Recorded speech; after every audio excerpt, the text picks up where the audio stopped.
करते से आज ही आपने पुत्र दे दिया। अपने आत्माओं ये वस्तु है जानने की, करते तो कबीर भगवान रहे सारा कुछ हमारे लिए, और क्रेडिट हम इनको देते थे, महिमा इनकी होती थी। परमात्मा ये चाहते थे कि ये किसी की महिमा करो, क्योंकि परमात्मा को महिमा की आवश्यकता नहीं, उनको तो आपकी आवश्यकता है। और वो ये चाहते थे चलो किसी भी टले ढोरे हैं, इनका आस्था भगवान की बड़ी रहे, कोई दिक्कत नहीं मुझे।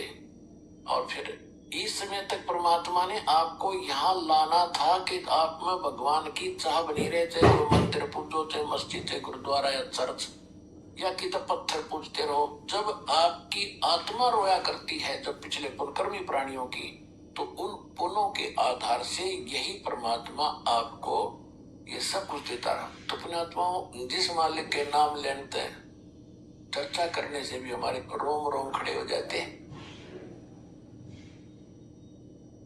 और उसको माई ने सीने से लगा, उसको कितना सुखद अनुभव हुआ होगा। तो नीरू जब नहा के बाहर आया स्नान करके, तो उसने समाज को देखा कि यदि हम इस बालक को घर ले जाएंगे तो लोग ये पूछेंगे, जनता जन, कि तुम कहाँ से लाए हो। हम कहेंगे कि कमल के फूल पर मिला, खाली कर दूं? और लोग कहेंगे कि झूठ बोलते हो। कमल के फूल पर बच्चा कैसे क्यों झूठ बोलते हो? तुम किसी का उठा कर लाए हो, चुरा कर लाए हो, बताओ इसके कौन माता पिता है।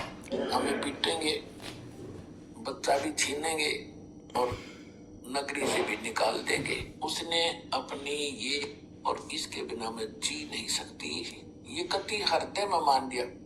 कबीर साहब कहते हैं जो समर्थ है वो महिमा की चाह नहीं करते, जो अच्छे होते हैं वो गणे, वही ज्यादा अपनी महिमा आशीर्वाद की तरह कहा चलाना, कहा की आवाज, ये काफी वार्ता है इसके अंदर, लेकिन हम अपने मतलब की सुना। शंकर भगवान कह रहे 73 प्रश्न।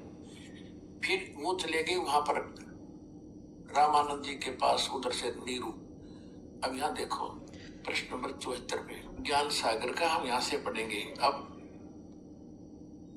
रामानंद जी के पास जाकर के नीरू ने क्या कहा कि सुन जुल्हा मन भयो आनंदा, जिमी चकोर पायो निश्चित, माने बेटे को, बच्चे को लेट लड़के ध्यान तब धारा जुल्हा सो था, और तूने कोई परमात्मा की भक्ति में कृत। और ये है मुद्रिक prince offset printers 1510 Pataudi house, क्रियागन, नई दिल्ली। अब ये कमाल की बात है, कहते हैं, अब देखो इस महर्षि का कितना बोलबाला, जनो वेदों का ठेका इससे ले रखा था, अरे का पता नहीं महर्षि ने। एक कमाल की बात है, अनुवाद इनका किया हुआ है ना, तड़ंगा तो कर ही रखा है, लेकिन सच्चाई कैसे छुपा देंगे। मूल पाठ तो सबके पास उपलब्ध था ना, इसे नहीं बदल देते ये अपनी बकवादों को ऊपर रखने के लिए। अब देखो ये है ऋग्वेद 9वां मंडल, और प्रथम सूक्त का प्रथम मंत्र यहाँ से शुरू होता है। इसमें एक तो ये देखो, सोम माने परम थे पिछले जन्मों में, और आज हम कर्मों के अनुसार ऐसे इंसान बने हैं, भी पुरुषार्थ करने से फिर दोबारा से हम ऐसा ऊंचा पद पा सकते हैं।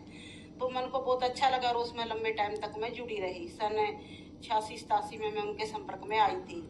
लेकिन कई जैसे मन में क्वेश्चन रह जाते थे कि ये पशु पक्षी हैं, ये आत्माएं कहाँ से आती है, इनका घर कौन है, इनको कौन भेजता है। लेकिन फिर भी होता था कि आखिर जीव तो इनके अंदर भी है, दूसरी योनियों में, जो 84 लाख योनियां भी साथ में ही बैठ गई। रो रो के जैसे खून के आंसू रोने पड़ते थे, ऐसा लगता था कौन हमारे घर को संवारेगा। परमात्मा के सिवाय भी ऐसे होता था कई बार, परमात्मा जिस भगवान ने इस आत्मा को बनाया ना, वो भी इसको चेंज नहीं कर सकती। लेकिन संत रामपाल जी महाराज के ज्ञान में आने से, परमात्मा के जुड़ने से उनके अंदर बहुत ही परिवर्तन है। और मतलब मैं सोच भी नहीं सकती थी। मेरे लिए तो सबसे ज्यादा यही बड़ा चमत्कार है कि वो किसी भी धार्मिक लाइन में मेरा सहयोग नहीं देते थे, और विरोध ही करते थे, सबको गालियां ही देते थे, गुरु महात्माओं को। लेकिन संत रामपाल जी महाराज ने उनकी बुद्धि को बिल्कुल चेंज कर दिया है। आज वो बिल्कुल एक देवता की तरह बन गए हैं। तो मेरे लिए बहुत बड़ी ये चमत्कार की बात है, जो हमारे घर में ही घटित हुई है। और जैसे जैसे फिर मेरे ही शरीर पर भी इतनी दवाइयाँ खाती थी, पूरा थैला साथ में लेकर बैठती थी, उठती थी कि अब ये खानी है, घंटे बाद ये खानी, आधे घंटे बाद ये खानी, इतनी दवाइयाँ। महान सेवा के कार्य में इस महान संत से जुड़े और संत रामपाल जी महाराज से नाम दीक्षा लेकर अपने जीवन को धन्य बनाए।